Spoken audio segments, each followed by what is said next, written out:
ভরসা করতে হবে ইমানদার দেখে, নোবেল পুরস্কার দেখে নয়। কারণ প্রত্যেকটা সুদের পিছনে নোবেল বিজয়ীর হাত রয়েছে। যারা সুদ খায় তারা আল্লাহ এবং আল্লাহর রসুলের সাথে যুদ্ধ ঘোষণা করে।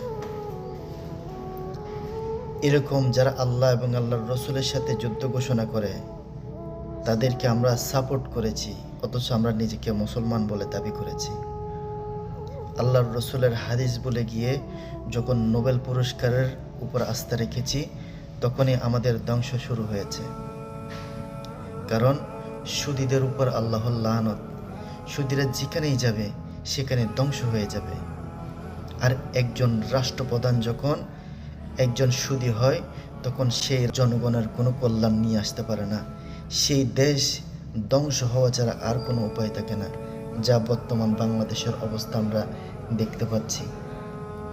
যারা সুদ খায়, সুদের সাথে জড়িত এবং সুদীকে সাপোর্ট করে, তারা উভয় সমান অপরাধী।